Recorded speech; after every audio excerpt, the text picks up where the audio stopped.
this year we heard at the State of the Industry at the NLACD show that I think it was Mr. Lucci that said you expect a 14% increase in insurance in 2026. And where is he getting that number? Because this past year, I did an average, or at least on all of the carriers and what I've seen and the ones I represent, of about a 17% increase across the board in 2025. And that's on everybody. That's like the clean guy, the guy that has never had a claim.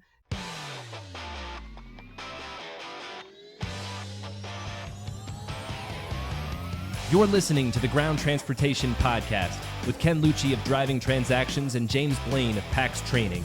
Learn how you can build a thriving transportation business with real profits, repeat clients, and enterprise value. And now for your hosts, Ken and James. Hello, everybody, and welcome back to another episode of the Ground Transportation Podcast. I'm a little sad today because I don't have my partner in crime, Ken Lucci. He is probably off doing some kind of incredible financial deal that we'll find out about later. But I am super stoked because I have a good friend of mine, Joseph Madiedo from the Professional Insurance Center on, and we're going to dive into insurance. We've talked about it a lot, but today I think we're going to try and get some answers to the more hard-hitting questions, the questions that I find a lot of guys try to kind of dance around. And I know we've heard a lot about the crisis and what's going on, but I think today we're going to try and really dig into some of the things that people have thought about, but maybe not had the ability to ask outright. But before we do that, Joe, you have an incredible background in this industry. Can you tell us a little bit about your family history? How did your family get into it? How did you get into the business? Okay, so back in 1981, my father went to law school and pivoted into insurance, worked for Washington Mutual. And after a friend in Tampa who owned a taxi company here had struggled finding insurance, commercial insurance for livery in Florida was very difficult to find at the time in the 80s. And so he decided to open an agency and try to specialize in commercial auto. He opened up a niche agency and with my mother as his partner in 1981. It was just them in this very building I'm sitting in. Yellow Cab of Tampa was his first commercial auto account.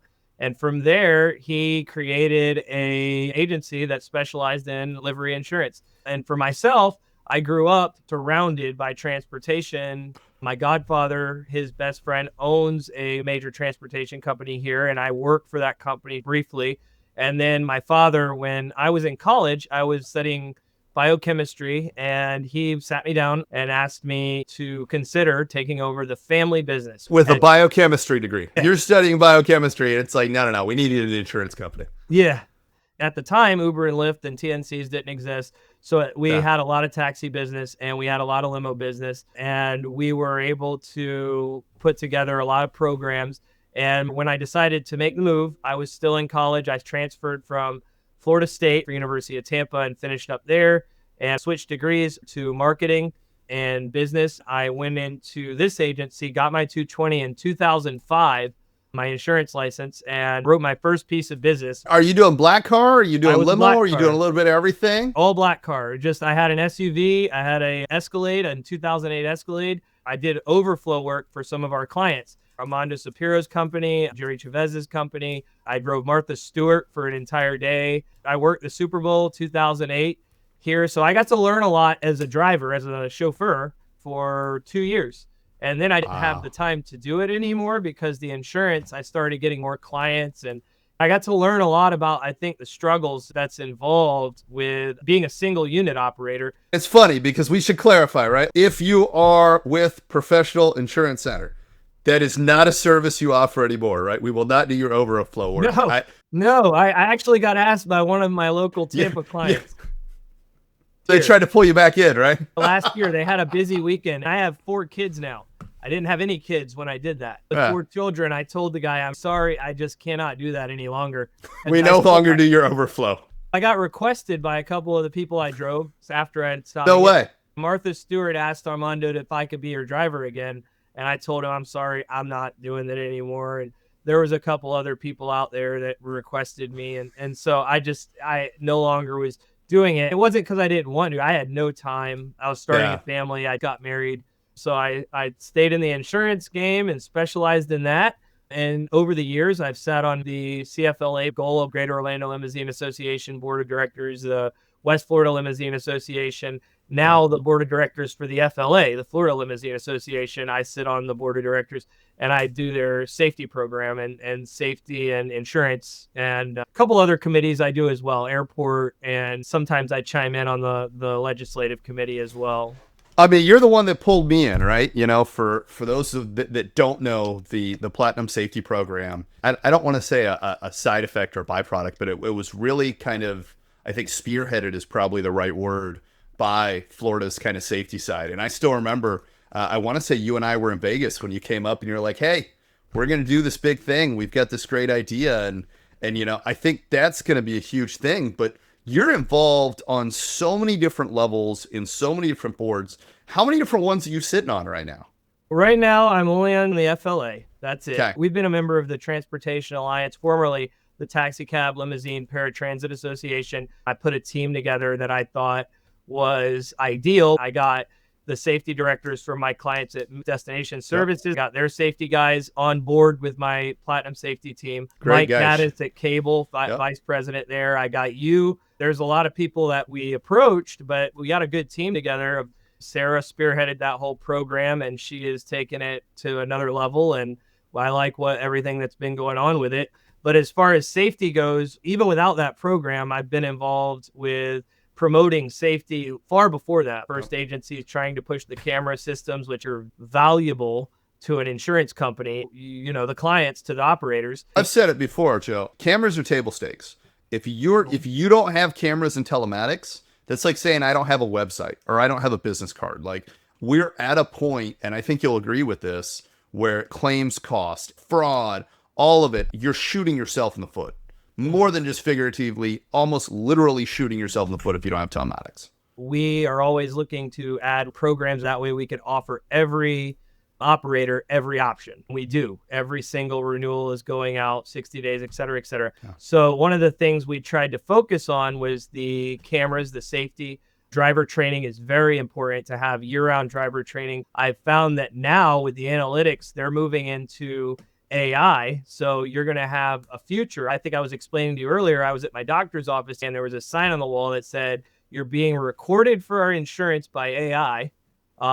So it's in many different fields, especially transportation. We used to have two-way cameras. They could record accidents, but now they're recording driver behavior. The AI is looking at trends, looking at how specific drivers score out. If you have a risk management program that's attached to like a camera system, right? And they can file with the state for insurance credits. And the carriers, no matter who the carrier is, can use those insurance credits to bring rates down and apply them if they haven't already been applied. So the guys out there, the operators out there that aren't doing certain things like that, they don't have the cameras or the driver behavior or those kinds of things in their fleets, they may not be getting certain credits. Not all carriers are going to use the credits, but most of the carriers will and can use them. And so you want to make sure that the camera system you're using, if you want said credits, is something that is using AI technology or analytics technology and things like that, because I think the future is going to be not just the loss history, which gives us historical data to create profitability matrices and see if the premiums are going to be enough to cover a loss, et cetera, et cetera. We're going to be using the telematics and the analytics derived from the AI devices on how an operator's fleet is being run. There's a talk that I give about the difference between proactive and reactive and essentially how winning teams stay winning teams. And one of the things that we talk about in there is you start with your training. No team on the planet, they're like, hey, I'm just going to show up and go play a game and then we'll see how we do. Like, that's not how anybody thinks. And so in our world, that kind of starts with your training, your practice. Then you go out and you do it. That's where now you get into the reactive. Your AI, your analytics, your telematics, all of these pieces are giving you real world feedback on what's going on. Where I think we're seeing the real kind of cut above the rest is the companies that come back and they're like, don't do that no more. Stop speeding. Stop doing this. Those companies that are being super reactive, I think the ones that are really going to benefit are the ones that are finding trends, that are figuring out what's going on. Just like a sports team, right? If you lose 2 games and did the same thing in both games, your practice has to change. Your training has to change. The way you're doing it has to change. You can't just tell your team, don't do that anymore. And I think that's one of the huge things we're seeing. Interestingly enough, we're also seeing a lot of people taking our defensive driving certificates. And this is something that we didn't push this. It's something that was kind of brought to us later. They're taking those defensive driving certificates and they're taking their certifications for what they've done in our platform. And they're sending that into their personal insurance in addition to the company sending it in to their regular carriers. And some of these guys are starting to see discounts in the regular insurance. And the fact of the matter is, when we started this business 10 years ago, a lot of it was the companies that wanted to be better, the companies that want to do better, the companies that want to be at the top of the game. But now we're at a place with the insurance crisis. Telematics are table stakes. If you're not going to use something like PAX, that's fine. But having a solid training program is becoming table stakes. And I'm hearing more and more about carriers wanting to actually see, show me your training program. Tell us what they're going through. Give us everything. How does that landscape shift? And most importantly, the question that everybody wants to know, how the heck did we get where we are today? Like, how did it go from before COVID 5-10 years ago, not being a big deal, to now insurance is all anybody talks about because people are going out of business because of it? Sure. In 2010, I'll just start there. There were a lot of markets, and I called it a soft market, right? Soft market means you have a lot more carriers to go to. I'm putting this in layman's terms. You've got options.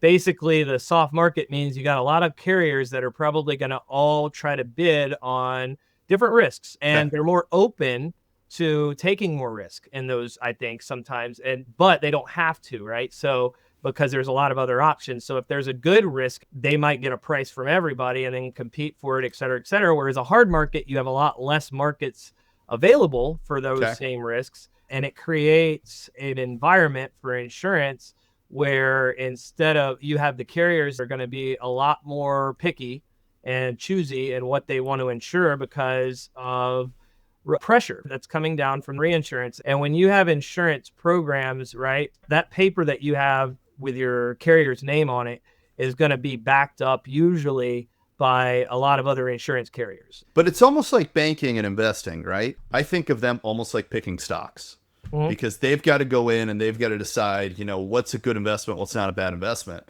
Is that the right way to think about this? I think that's a good example, or a good way to think about it is basically investing into a product. So like, let's say a reinsurance company has the option to invest into a workers' comp program, a property program, or a commercial auto program. Right. Which one is going to yield them some profit? They're businesses and they're in it to make money for a long time. The commercial auto, whether it's pricing or improper underwriting or tort, we saw the advent of the Morgan & Morgan type of law firms, the big law firms that are basically other types of ambulance chasers, things like that, where they see a company name, right? You're going to see a company name on the other side of a claim, like somebody brings this lawyer a claim and they see, oh, well, we should go after the max limits. And I'm not necessarily going to say they're not doing their due diligence or they're not doing the proper investigation on the claim to make sure that their prospective client isn't lying. But a lot of the stuff we talked about, technology, is finding today that a lot of people out there are lying about their claim, about the severity. Absolutely. And we found specifically where in a lot of claims, I had one instance in South Florida where there was almost a policy limits hit until the video footage showed that the driver, nothing had happened. She said her arm got slammed and she got dragged and all these things happened, right? She went after policy limits. And in a lot of cases in the past, probably would have got it. What happened to the industry in that time period where cameras weren't involved, where underwriting was a little bit more antiquated, where they didn't have the technology they have today to do a lot of the background data search, et cetera, et cetera. So you see a lot of nuclear claims, a lot of this stuff that the lawyers were able to get away with, in my opinion. So I think tort reform, like in Florida and in other states where carriers don't want to come into the state. I think in 2017 area, I visited several carriers that were not doing business in Florida. We're in 31 states, but I was trying to get Florida to bring in more carriers. And the first thing they mentioned is a PI term, the tort. A lot of the legal environment we have down in Florida And we had a lot more of that in some of the other states. I know other states have gotten worse. There's a list out there like California and Georgia are top three. It's all the major markets, right? So what I think we're seeing, and I think where a lot of this might have intersected, is it seems to be New York, Miami, LA, any market, large market for our industry becomes a large market for those predatory attorneys, predatory towards us. So I guess my question becomes, knowing that and seeing that, you've got a lot of guys, and I think this is probably the number one complaint. You've got a lot of guys who are like, well, we've never, I have no claims. I've got an awesome loss run. I've got everything solid. I've got everything buttoned up, and I'm still getting slaughtered by my insurance rates. How does it work in terms of, those types of companies? Is it, a bad apple ruining it for everyone, or what's the issue? In a way, it's multiple apples, right? So you're always, I think that the carrier side, they have a very difficult job in trying to always keep, I always respect what the carrier underwriters are doing. All the major limo carriers out there have probably tweaked their underwriting, tweaked what they've been doing as far as collecting data and trying to do historical underwriting. What's happening is you're in a pool. I mean, insurance is typically a pool program, right? They're trying to get a pool of operators that are all, if they, in their minds, right? Like they're like, we want to have driver training year round. Yep. That will lower it a little bit, right? Lower the chance of a claim, right? There's always going to be your shock losses or uncontrollable claims, things that are completely out of your control. Those are unfortunate, and those hit a lot of people, and they hit the carriers as well. The carriers have done an excellent job, and are switching towards AI and analytics and predictive. How much data can they get to try to predict? It's a predictive model, right? Right. What's going to happen if we insure this risk for X amount of money? Are we going to be profitable? Are they going to have a big claim in 2 years? I mean, there's a lot of prediction especially with AI, right? And stuff that's come out. There's a lot of new ways to predict it. This year, we heard at the State of the Industry at the NLACD show that I think it was Mr. Lucci that said you expect a 14% increase in insurance in 2026. And where is he getting that number? Because this past year, I did an average, or at least on all of the carriers and what I've seen and the ones I represent, of about a 17% increase across the board from 2025. And that's on everybody. That's like the clean guy, the guy that has never had a claim. Now they may have so that's a 14 to 17% expected increase, Nick, right? Like, and bad news bears here. So if I'm an operator, even if I have a perfectly clean year, I should be ready for a 14 to 70% increase. Maybe, right? So It depends, the average. And what I mean by maybe is it's up to your carrier, your agent, your to fight for you, right? To say, hey, this guy, look at his 5 years, look at what he's done in 6 years, look at what he, put these cameras in, look, he's got driver training going on, look, he's in the safety program, he's got this, he's got that. So you're fighting to get that price reduced to a flat renewal or 5% increase, something that's manageable in your own overhead. We used to call an inflationary increase 4% in our industry. I've had the terminology used by carriers before. Not all carriers have said that. They do inflationary increases. What do I mean by that? Inflation on parts. We had some crazy inflation after COVID, especially, where repairs are insanity. Repairs, but not just repairs, the cost to hire a lawyer or the payouts on a claim or the liability side of the inflation. A lot of people always can do car parts and the price of a vehicle has gone up and this and that. That's on physical damage or whatnot. But when you look at the liability side, the cost to fight a claim has gone up. The cost to defend a claim has gone up. The cost I think I read something in 5 years, we had a 60% increase in Florida in the amount of legal fees. We had Tim Delaney on, and Tim Delaney dropped that it's like, and hopefully I'm not misquoting Tim here, but I want to say what Tim said was it was like 14 straight years of not being the profitable segment of insurance, of not being able to make that profit. And I guess my question becomes, to get to kind of the max or the ceiling on that, or is it something where it's going to keep reacting and it's going to keep going up? Because the other thing I hear, especially from operators, is, man, look at how much I'm paying. If I'm paying all this money and I'm not having any claims, this guy's got to have a new yacht. He's got to be buying a boat this year, right? something's not adding up. And to a certain extent, I think I'm not going to say it's unreasonable, because I think that feeling of we're not having claims and we're paying in and paying in and paying in is a really tough thing, especially if you're an operator that's worried about going out of business and you're paying in more and more on claims. I guess at what point do you say this is where we think it's going to plateau or it's going to peak off? Because I think there's a lot of people that are really scared about the next couple of years. I've heard from a carrier that tort reform alone, which we had in Florida, and Texas is working on tort reform, Georgia is working on it and modeling Florida, but our tort reform in 2023, HB 837, which Morgan & Morgan, by the way, tried to overturn with... I can only imagine the amount of money they spent trying to fight that. Our governor, they tried to overturn it with another bill, and our governor said he would not backtrack on any tort reform because it's helped the insurance industry. And what it's done is it's changed the statute of limitations on claims from 4 years to 2 years, Medicaid caps 120, 170, various things that have helped rates a lot. That tort reform is already helping rates a lot in Florida. Does it mean we can open the door for new tort reforms? I insured taxi cab fleets, 600 car fleets, 300 car fleets. I insure limo fleets, charter bus fleets, non-emergency medical fleets. Everybody is fighting the same battle. Increases in insurance. Oh. Is it a thing where the profits are being pocketed? I wouldn't say in today's world, in 2026. In the 90s, I heard about that happening, but that person got in trouble. And tell that story real quick, right? Because our viewers are now going to want to be like, hold on, somebody did buy the yacht with them. So give us the brief version. There was a company back in the 90s or early 2000s.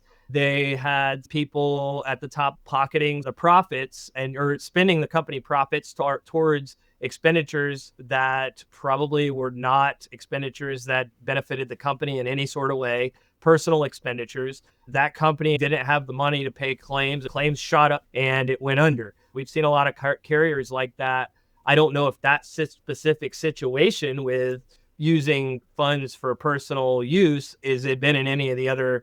I think a lot of times what happens is you see a lot of underpricing, people that want to come into a market as a carrier, and that what they will do to take a segment of the business is they will price too low, and they will come in without the proper data. Maybe they have data, maybe they don't care about the data. I've seen this happen to us a few times with programs that have come into Florida and just completely undercut the marketplace, and then in 2 or 3 years they're gone. And it's like, what happened? And basically, it takes time for these $1 million claims to hit the books. That's why I think this tort reform has helped a lot, is it gives them a timetable now to get those claims fought. And back up for a second, Joe. Explain that, because I think one of the things that happens with insurance is we've heard about the reinsurance market. We've heard about all these different pieces. But to a certain extent, like, as transparent as you're willing to be with me, but, a lot of people look at this as, I pay them an amount every month, it goes there. If I'm trying to figure out like what % of that premium actually goes to a broker, what % of that premium actually goes to like setting aside for a claim, is there like a set way to understand that business? So think of it this way. If you take the makeup of a risk retention group, or you take the makeup of a captive operation, where are two different types of insurance models, and then you have guaranteed cost type companies like rated carriers. A lot of these models you can look into and see the differences right there, where you're going to have an amount of money that has to go to legal from the pool, right? Because insurance is a pool of people. It's a pool of operators. It's a pool of properties, whatever you're insuring. And so that pool is the money pool. That money needs to be used to adjust claims. So you're going to have an adjusting arm, right? So you're going to have to go and hire a team of people that are going to go out and figure out what happened at the claim. Then you have legal fees, the expense of hiring lawyers to fight the claims. I feel like you're going to have to go chart your premiums being used for the claims themselves, because you have fees, right? Those are different, separate. The expenses are separate than the money being used to actually pay claims.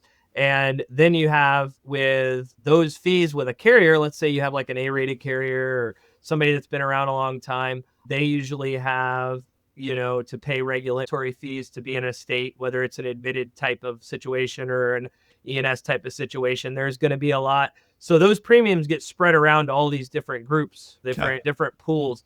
some people start their own captive programs. We've, started and quoted captive, whether it's a standalone, like there's silo captives, there's group captives. Silo captives meaning like something that is just that insured, and there's such a big, heavy background that insured is siloed to their own claims and not at the expense of the claims of another operator, let's say. And then you have a group captive where that particular operator might be in a group and you are now subject to the losses of the other people in the group. Now there's pay-in fees and there's other kinds of levels, but I'm not going to get into, like I said, the give us the really simple thing there, because there's a couple things I can tell you this year. I've had people come up to me like, have you met our Lord and Savior, the captive? And I'm like, all right, I get that it sounds like a wonderful idea, but what my understanding of captives and what my insurance friends and the experts that I'm lucky enough to deal with in the insurance industry have kind of told me is a couple things.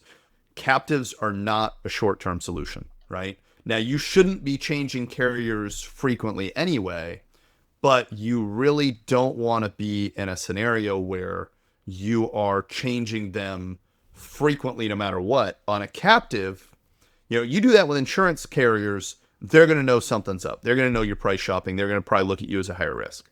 With a captive, if you try to shop around captives, it almost sounds like you're missing the point to a certain extent, because from what I understand about captives, the whole idea there is you're bringing together a group of similar operators, you're spreading that risk amongst yourselves, and then you're basically having those pools, but as time goes by, you're able to pull money back from the pool. Is that kind of the way that this, in a really simple, right? I don't want to go super deep and spend 2 hours on captives, but can you kind of give us that overview of how that works? Yeah. So you have your single parent pure captives, right? It's your single cap, or your, a silo cap, whatever. Single parent captives are owned by basically one company and it insures only its own risks. That's kind of like, it's almost a form of self-insurance. Captives themselves are a form of self-insurance that provide cost savings. It lets you have a little bit more flexibility and control in managing risk. Because an insurance company, basically a first dollar guaranteed cost company, they're going to manage those claims. They're going to control those claims. They're going to decide what gets paid out. Their legal team, right? So, right. And that's a big point of contention right now here with operators. It's like, hey, they just paid this claim out. I think they should have fought it. Well, I want to get to that in a second on what I think about that. But going back to the captive question, then you have group captives owned by multiple companies, right? So it's owned by a lot. And the owners of the captive are the insureds themselves, right? They technically own this group captive. Oftentimes they pool their risk together in the same risk. And then you have association captives, which have been very hard in our industry. I've seen association captives we've tried it. Is that a captive owned by an association? Yes. It's usually formed by a trade association. You see it a lot with medical malpractice. They had an association captive here locally that I was actually looking to help move, et cetera, et cetera. But in our transportation world, I have yet to actually see an association captive recently. And I think a part of that is because you have to have a good amount of risk pool. And we have a lot of them, fleets, small operators, large operators, et cetera, et cetera. And to form an association captive, you don't want to leave out any segment of your association. And what segment, I mean, like one car guy that doesn't fit the mold or the requirements in your association. Well, that's got to come with its own rules, right? If you have an association captive, you got to have the door open to everyone, right? It's difficult. We're still subject to the same types of things like reinsurance. Usually you have to reinsure your captive unless you have enough money that you can put up with the state to do, which I've seen in very few cases happen out there. But so you have association captives that in our industry, I haven't seen it happen yet. Agency captives, which are usually captives formed by agencies like myself. We've never formed an agency captive. Some agencies will form agency captives if they have enough of a book to underwrite the risk for their client. And then you have rent-a-captives or which basically allows a company to rent the portion of an existing captive so they don't have to create their own captive. So where would your national interstates fall in? I know they're one of the big ones. They form their own captives. And so National Interstate can write different ways. They have their own insurance program, which is not in captive, or they can have captive cells they've created and group risks together, right? And then you might fit that captive, but it's really up to the group or whoever's controlling the captive to decide if the risk fits the appetite of the captive. Do we want somebody that had a frequency issue. Frequency being how many claims are you having in a year? Okay. How many times do you go to your insurance for those claims, et cetera, et cetera? Or severe claims. You have a lot of severe claims. If you had one, it was a not at fault claim. There's going to be a lot of things that are going to govern if you fit the captive or if you fit in. You have enough premium to fit the captive. Maybe that particular captive has a premium level. You have to have 75,000 or you have 150,000 in premiums. I've seen captives where it's like you have to have 750K in premium to fit into our captive. You have to have 2 million in premium to have a single parent captive. Typically, those captives have a corporate structure. The ones within, like you mentioned, national interstate captives, they have the advantage of having national interstate as paper, fronting paper. Otherwise, your captive is going to have to get fronting paper to front your captive. And what I mean I was about to say, define fronting paper real quick. What I mean by that is like, you see Progressive on a certificate, Progressive Express, or State National. State National is a common front paper operation where they charge a certain amount to a risk retention group, whatnot, to front the program to become a captive and go into a state that requires a rated carrier that has rates and filings, maybe not rated carrier, but admitted carrier. They have to be vetted by the state, right? And some states allow E&S or allow carriers that aren't admitted to. What is E&S? Excess and surplus lines. So E&S carriers. But basically, when the admitted carrier, like an admitted carrier, is basically going to be overseen by the financial department of that state. So that financial department, they have to adhere to guidelines of solvency guidelines, which, so what happens if this carrier goes belly up, the state will back the claims to the end of your policy term up to a certain limit. An E&S carrier won't have that same ability because they're not going through the state's regulatory program. That's kind of the difference. And so back to the captives are usually in specific domiciles. They could be onshore. I've seen them in North Carolina. I've seen them in Vermont and Delaware, wherever. Cayman Islands, Bermuda, there's islands, and the domicile provides that regulatory framework, which is going to be the capital requirements for the captive formation, the tax rules, the governance expectations, the standards of reporting. So there's a lot of stuff. It's basically creating your own insurance carrier. It's like a mini insurance company. Yeah. With risk sped tightly with who you're letting into your little company that you're creating. Absolutely. There's a lot. The captive functions like insurance. They'll issue the policy, collect the premium, pay the claims, buy the reinsurance. Remember, reinsurance is still an issue on the captive side unless you have an amount of money, just a ton of money to cover within that your carrier that have the reinsurance, which I've rarely seen. Over time, you're going to build a reserve and surplus from premiums to pay those claims, those big shock losses that'll eventually come about. So what's the catch, right? There's got to be a catch. And that's kind of the reason that I hear operators are like, man, we're going to make our own captive. It's going to be great. We got all these guys that don't have any issues. We're going to save all this money. Where does the catch come in? Or where's because everything's got a pro and a con. Premiums, you can have a deductible within a captive. There's financial and tax considerations. Again, every captive kind of has different tax considerations. I've seen some with really good ones. I've seen some with like kind of the normal run-of-the-mill captive tax considerations. And the tax treatment depends on sometimes the distribution of the risk or the shifting or jurisdictional rules.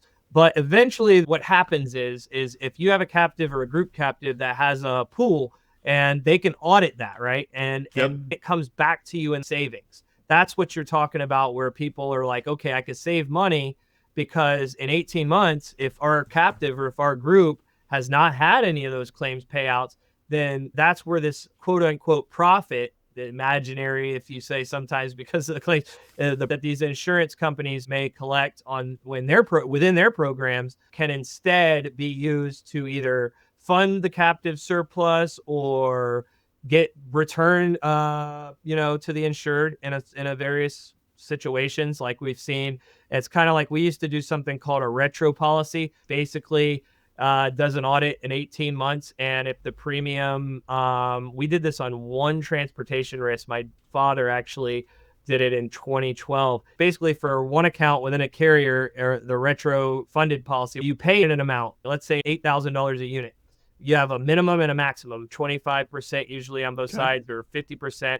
And if the minimum is $4,000 a unit and you haven't had any claims in 18 months, you can actually now pay your next premium at the minimum premium. instead of the mid premium or the max premium. Captives may function that way. They may have like, okay, guys, we've been great for 2 years. Look at all these profits. We're going to lower our paying cost, or we're going to lower our yearly, maybe you get some money back. So they all function differently, especially the ones that are housed within carriers function differently than the ones that are formed by a large transportation company. So like if you're a bit really large, 2 million plus in premiums, that's when you go back to like the individual ones versus the group ones. And we've seen that with a couple of our very large customers are essentially self-insured. They've got enough premium to where they basically say we're going to formulate it. Now, when I say our larger ones, we're talking like massive, massive companies. Yeah. And correct me if I'm wrong, what I've kind of found is this doesn't seem like, and I've heard the numbers shift around, but the point I've heard is somewhere between 10 and 25 vehicles is where, if you're below that mark, if you don't have at least 10 vehicles, it probably doesn't make sense. You're probably not going to qualify for the captive. As a broker, how do you think about that? At what point does a captive make sense? It makes sense when we have fleets that are already in captives, and then when we have fleets that are very large and have a large amount of premium they're paying to the regular marketplace. Like say you have 61 buses here and 60 buses there, and you've grown. You were paying $700K and then $800, then $1.5 million, and you're a good risk if you're doing everything right. The safety, profitability, that carrier starts to make more profit if you're not having a lot of claims. Might make sense to start looking or searching for a pure captive or a single parent captive. Maybe if you're $2 million in premium or $3 million, but if you're in the $750, $650 range, you might, or $550, or like you said, down to $150,000, $200,000. I know that then you might qualify for those group captives. There's a difference in size of your company. You may want to create a captive for only your group. So if you're buying up transportation companies, if you're, growing and growing and growing, and you're very large and you have a lot of risk, then you only want your vehicles in that captive because you can control a lot of. Every captive has to meet a minimum capital and surplus requirements. That's why those premium levels are going to be, you need to have them up there if you want to be the only one in that captive. Otherwise, the captive needs to group a lot of like-minded risks into a group, and then they can insure that group together. They all own part of that, and whoever the front company is, whether it depends. Like if you want to I use State National as a front paper, right? Yep. They're filed in 50 states. So I think 50, don't take me for that, but I think it's 50. So if you can add somebody in, I got a guy in New Jersey, or I got a guy down in Georgia, Florida, California, you could start adding different risks from different regional territories into your captive because your front paper allows it. You can go into admitted states. Florida is one of those states. We do not allow risk retention groups here without fronting. And at that point, they need to have a rated, admitted fronting paper company like a State National to come in here. Now, laws may change. I've tried to be like, oh, we should open up this E&S. Maybe we should allow more carriers to come in here. I work with a lot of great E&S carriers. Just because they're not admitted carriers in my state doesn't mean they're not great for insurance or providing good structure, good legal, good pricing, good claims handling. Right. They might be doing all those things, but state rules don't allow them to come in here, which might make your state more difficult. Major metropolitan areas like New York City, LA, the rules are different there. The regulatory rules, insurance requirements, and the things that the carriers that are allowed to come into certain states, et cetera. Everywhere you go is different. You have to deal with that. With captive, sometimes if you have a spread, if you have a good, if you have a good front paper, if you have a good pool of risks, you can go into any states and pick up other risks to add to your captive. And you can be picky and choosy, and it's up to the members of that captive. You mentioned National Interstate. Sometimes it's up to the company itself where the captive's domiciled in. If you're a 10 car or less company, is there a point where a captive becomes a viable option, or is this more skewed towards the larger side of the business? My experience has always seen it in the larger side. I've rarely seen the 10 or less in captives. If never. Same thing here. And I bring that up because I'm seeing a lot of people saying that as an option. We talked about this on a previous episode. I actually gave a call to action to the industry. In our world, we've got insurance as a state problem. When we were with NLA and we went to Day on the Hill, one of the big things there was we asked for an insurance task force. And you're lucky enough, you sit across multiple industries like I do. You've got, the TTA side of things where you've got NEMT and taxi. They're facing the same crisis. Bus is facing the same crisis. And so what you guys were able to do with tort reform on a larger scale, at least in my mind, from everything I've heard from everyone on the insurance side, is that appears to be the best long-term solution. But the big caveat there being long-term, right? None of that is anything we're going to get done in the next month. It's something that is going to be a long-term fight. Yep. The long-term fight. I've always thought tort reform is the best way. You want carriers to all benefit, right? All the carriers doing business in a state to benefit. You want the best, the A-rated, the B-rated, the non-rated. You want all your carriers to benefit from something that will allow them to price things in a way that's affordable for the consumer. What is the insurance crisis? It's unaffordability, which we're seeing in a lot of unaffordability across the board in various forms of insurance that now the markets are softening. Like my homeowners went up, right? My personal auto went up. You're seeing some softening in those markets. And I mean, you're not seeing it in our industry.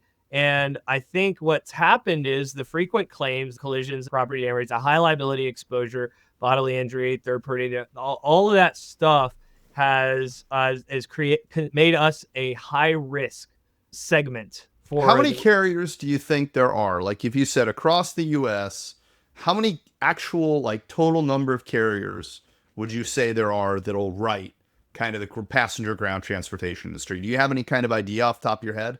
So again, I mentioned big carriers since I started here, like Carolina Casualty, stopped writing public auto. Does that mean they won't come back? No. I've seen Northland, who stopped writing public auto a few years ago, leave before and come back. And it depends on what's going on in the industry or state. I've seen a lot of other carriers leave the for-hire space. I think 8 to 10 is probably a decent number, a good number. Yeah. There might be more in some states that allow E&S carriers, which is one of the things in Florida. I've seen some of the Florida operators try to say, hey, can we open up our state to E&S carriers? Because right now we only allow the admitted carriers here. And there's other states do the same.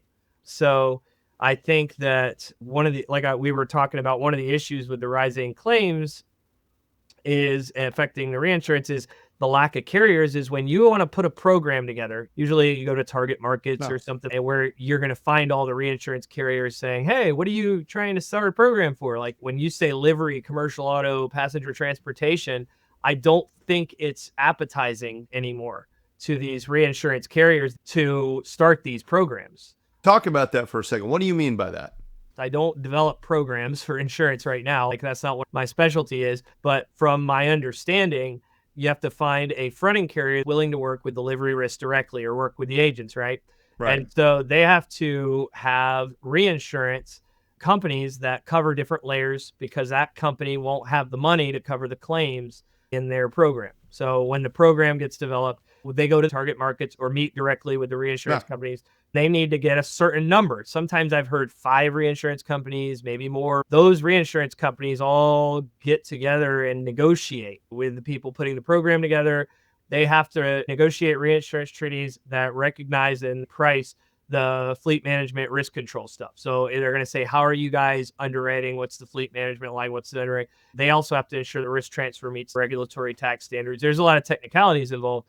But what I meant was with the profitability is they also don't want to do a program that they feel is we're now high risk, right? And what that means is they may not make a profit. We've had high loss ratios, and then off the data itself, we've had poor telematic data, fragmented loss histories, things like that, which I think is improving. And that's something I think is going to change when you've heard people that are optimistic, right? Like maybe the telematics, maybe the AI, maybe all of the ways that we look at loss trends and the way that we do things now is going to change to a format or a version where we have more eyes in the insurance industry on the operations. Because why? When you get people that are lying to their insurance agent, lying to their insurance company, and getting insured by that same company that the operator doing things correctly is getting insured by, now you have a very risky person in a program that you're in.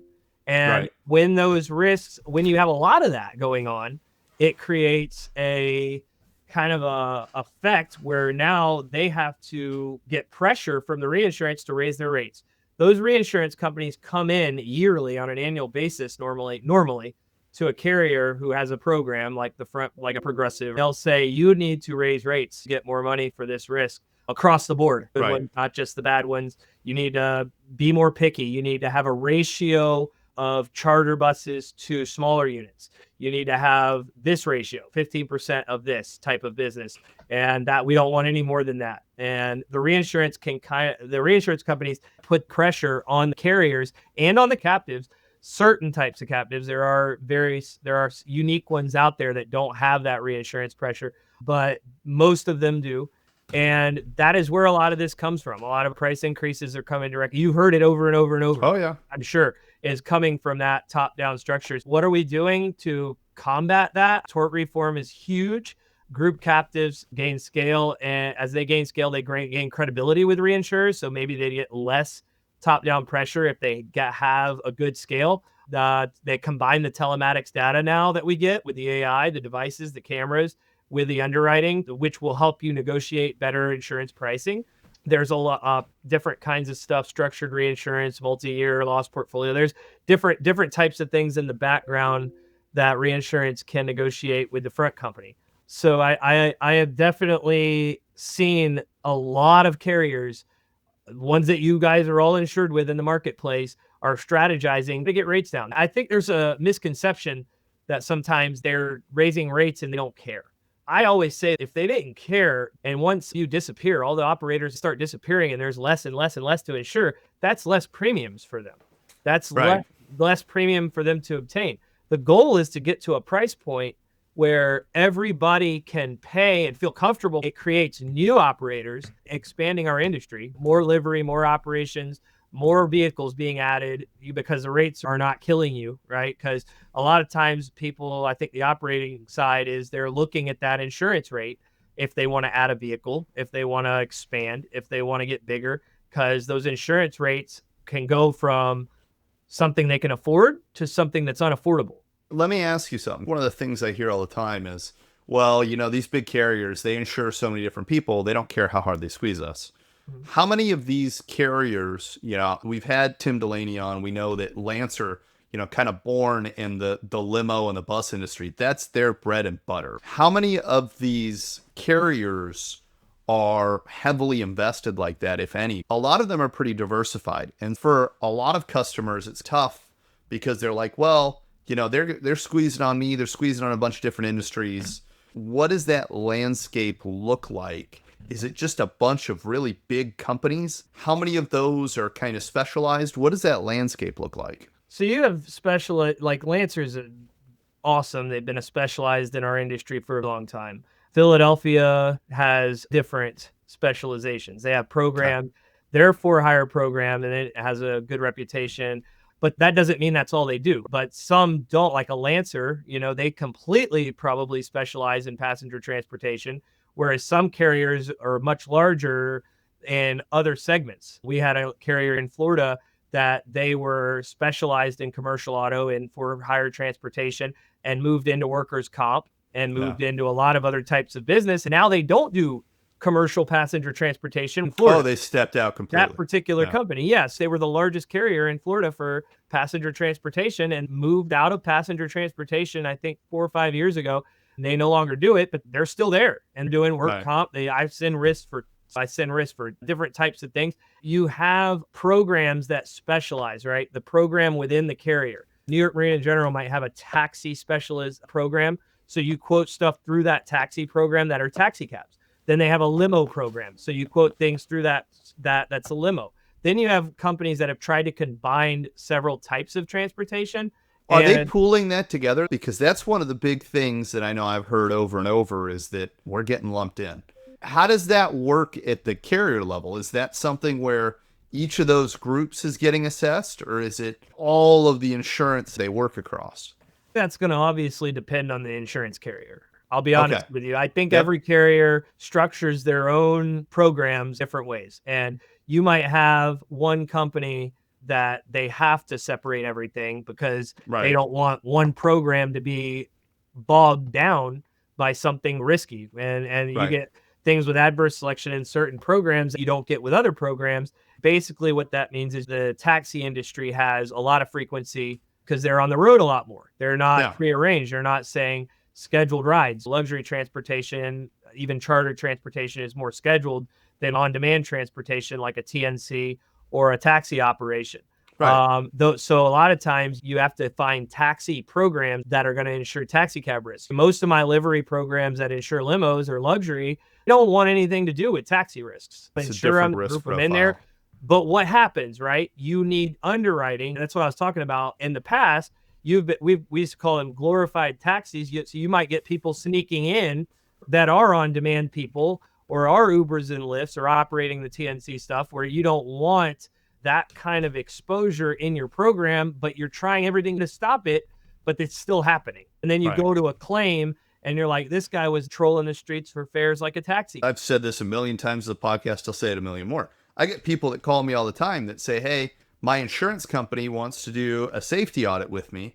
How fast can you get me the certificates so I can tell them I did all the training? And the same thing I always come back to is twofold. One, that's part of the problem. Don't be part of the problem, be part of the solution. But two, they're assessing risk for a living. If you think an insurance company is coming out to do a safety assessment, you can BS your way through and they're not going to smell it. I think to a lot of operators, all insurance carriers, all prices are the same until the day of the claim. And I would love to get your kind of thought or assessment on that, because I feel like for a lot of operators, it's make the payment, make the payment, make the payment, make the payment, right? And then all of a sudden it's, well, now I need them. Now I have this expectation. And I think operators have found out that that's where they're also seeing differences in the carriers and how they handle a claim, what they do after the claim, those types of things. I think that's the harder part, though, as an operator, to try and guess and, am I willing to pay, so many thousands more? I hear from operators all the time, being in the training space, as soon as there's a claim, it's like, hey, we got to fix our training program. We got to do this. We got to do that.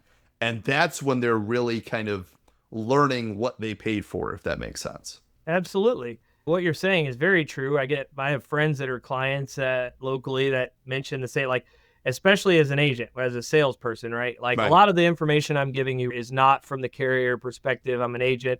I don't have the background or behind the scenes to every carrier. I could just tell you the way in general a lot of them operate. And I think you've seen on the past in the 90s, I mentioned the 90s or 2000s. Yeah. I'm going to use an example. I had a client come to me. He had 270 something units, sat on the couch that you see behind you, and blamed a third-party administrator for his claims, a TPA claims handler. And sometimes you get programs that they can't manage all their claims. They set up the carrier, they have the program, but they hire somebody. They say this this claims administrator, like NARS is one of the ones out there. There's others out there. They handle the claims. They're a third-party claims handling company. Like an operator would offshore his CSR only for handling claims, right? So sometimes you get that, and you may not know if that's happening, but I think this particular insured was very upset and told us this TPA claims handler wasn't handling claims the way the insurance company wanted them to, and we want a carrier that it handles the claims themselves directly or has their own adjusters. Yeah, and he specifically wanted that. So you don't always get that with insureds. He just felt that maybe that could change his performance. Maybe his performance was being derived from the way the claims were being handled. I hear that often.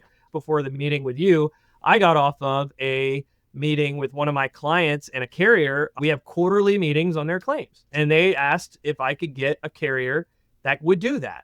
And that was something specific to them when choosing a carrier. And this carrier said, sure, we'll absolutely do that. How large is that company and how often are they having a claim? That carrier company has 375 units, small units, 230-ish luxury So units. fairly large company. Yeah, small units that are under 15 passenger, and then their motor coaches and their buses and whatnot are elsewhere. But the company in question insures the small units. So the small units with that particular carrier, and then I have another company here that has all small units with that exact same carrier, and they do the same thing, quarterly claims review meetings. Why? Because they say, we want the loss runs, we want a presentation on each claim, and this carrier offers that. Is that the operator holding the insurance company accountable? They get to ask the claims and the adjusters. The adjusters were at this meeting I was in. And not just the director of claims, they're taking an active role in their claims. And that's something that they wanted when they moved their insurance. They wanted a company they could have that active role in, because they were used to mitigating, handling, and doing a lot of the safety and whatnot themselves. And now we're going to a carrier that's going to help us do all these things. We want to have a transparency into they want a partner. Claim. They don't want someone to just do it. Most of the time, most carriers will allow a client to delve into a claim and what how it's being handled. They want input from drivers, from the company, to help fight the claim. More carriers go that direction. Absolutely. They don't want to pay the claim. So I think that direct involvement is huge, as far as they want a company, an operation that cares, right? The carrier wants an operation that cares enough to do these things, and the operation wants a company that's willing to allow them a word into the claims. But does it always happen that way? No. And you mentioned the small operators. Those are going to be the ones that might, there's still going to be carriers that'll meet with them or talk to them and say, hey, this is what's going on with a claim. But they're going to be the ones that are probably going to have a policy limits hit or something that happens to them that hurts their insurance or their insurability or their pricing more than somebody that has a lot of premium. Which is why you don't see a lot of the small operators in captives, because captive can absorb a claim from a guy paying $300,000 a year, right? So if he has a $100,000 hit, they can absorb it in the premiums, and all the premiums might be affected. Whereas a one-car guy might have a huge claim, and then the pay-in isn't there. It's just, so that's why you have carriers that create just insurance programs where they'll take anything from one car all the way up. And then you have programs that they don't want anything under 10 cars for the exact reasons the captives don't. Like, hey, we want to only see things with 10 cars, unless they're a great operation and have many years of data that proves that. Like I said, I think insurance is a very reactionary, historical industry. We look a lot at history, at data. The future is a lot of these devices you see going into cars. A lot of Philly tracks devices Progressive gives out, AI devices like Solaris camera systems, Samsara camera systems. A lot of these things are scoring your drivers, scoring your operation. They're giving insurance companies a view of something else that could allow them to get credits filed with the states to bring pricing down. States track the payouts in various locations. We call it ISO rating here in Florida. There's rates that are base rates and then filed rates, right? So they'll give recommended rates by the state, and you can file to go over under those states. A lot of it's based on the liturgical environment, or the claims environment, the lawsuits being in that area. So that's why a lot of times you'll see a rural area with a cheaper base pricing than a high density area, like a city, like a big city, and the same state. You'll see a completely different pricing structure because the exposure is different and because those ISO ratings are different. As we kind of wrap up, what do you say to someone that is looking at insurance, that's looking at what's going on? Obviously there is some hope on the horizon. There's tort reform, there's all these pieces. But if you're talking to an everyday operator, we're coming to the end of the year, we're coming to the end of 26. What expectations do you set for them for 26, 27, and beyond?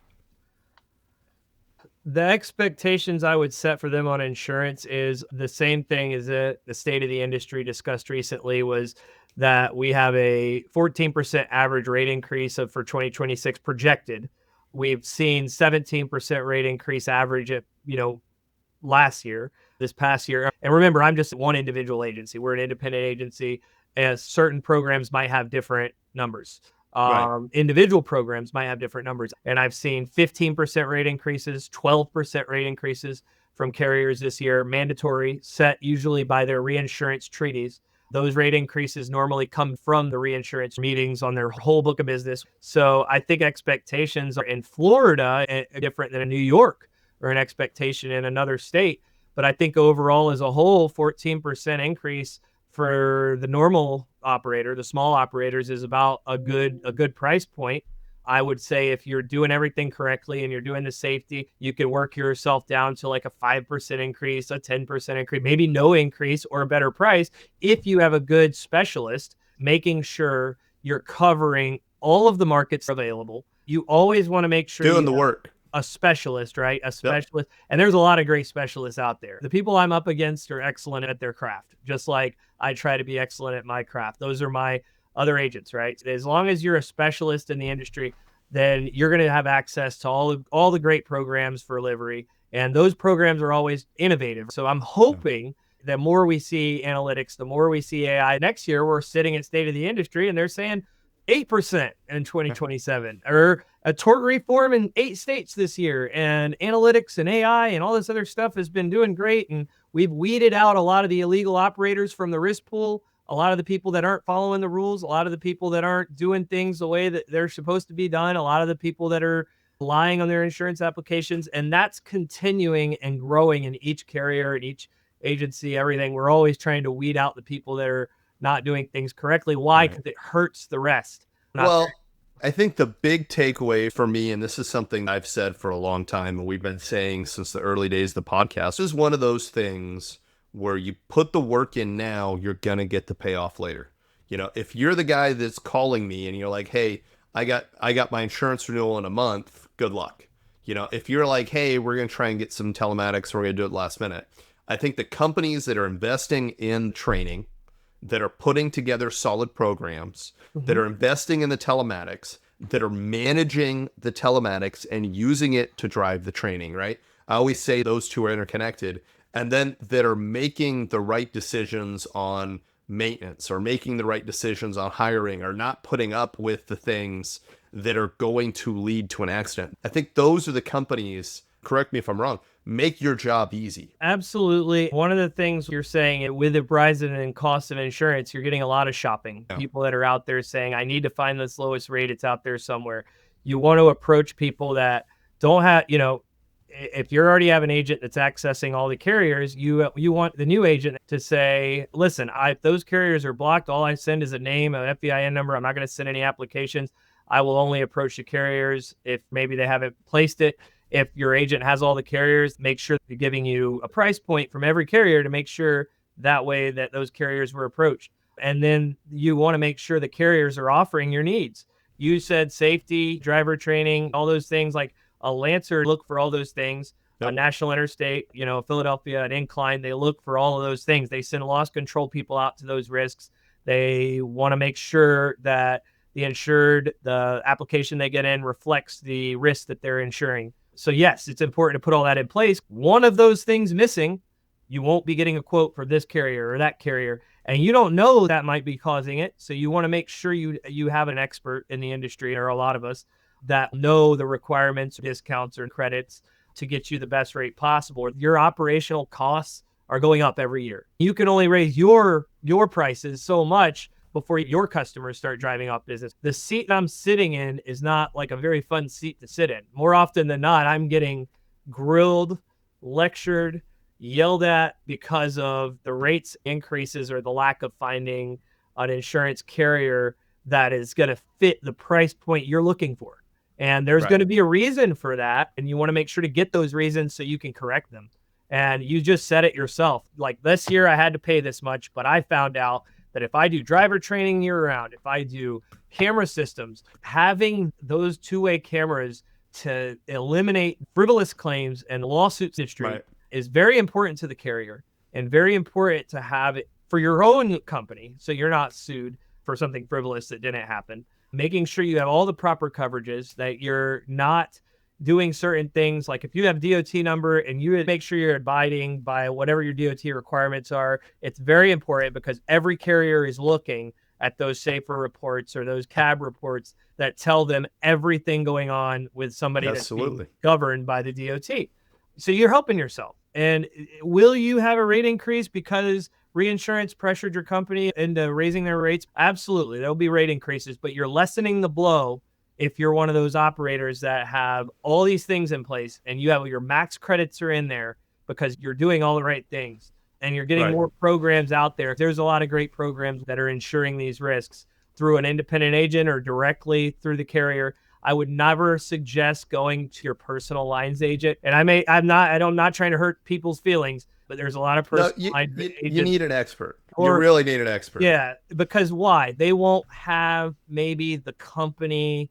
They won't have the companies that They're not going to have access you need. They also may not know what you're talking about when it comes to safety. It Right. comes to handling a claim. Like if you call me up, Joe, I'm in a claim. I could tell you exactly what to do and where you go. You need to be able to talk, to be able to work with and to know the livery industry, know where those buses have to have that proper signage so you can give somebody a heads up before DOT does.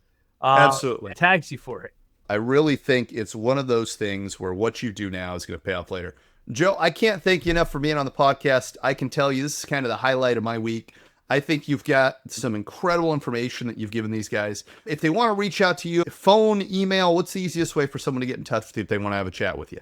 My email is joseph@pickonline.com. All right. Our website's piconline.com. Like I said, I'm one of them transportation specialists. It's all I do. I'm not doing other lines of business. I'm not expertise at other lines of business. I sit on, like I said, board of directors for associations within this segment, within the luxury transportation, taxi transportation, the non-emergency medical transportation, the charter bus transportation, trucking. We do a little bit of, but we're experts in all of that. I answer questions for people all the time. If you have insurance questions, even if you're not insured by Joe, he is happy to help you. Oh, yeah. All right. Well, I got to tell you, this was a pretty enlightening episode. I know that insurance is going to be a hot topic for years to come. I think what we do now influences what we pay later. Thank you so much for being on, and thank you everybody for listening. We'll catch you on the next episode. Thank you for listening to the Ground Transportation Podcast. If you enjoyed this episode, please subscribe to the show on Apple, Spotify, YouTube, or wherever you get your podcasts. For more information about PAX training and to contact James, go to paxtraining.com. For more information about driving transactions and to contact Ken, go to drivingtransactions.com. See you next time on the Ground Transportation Podcast.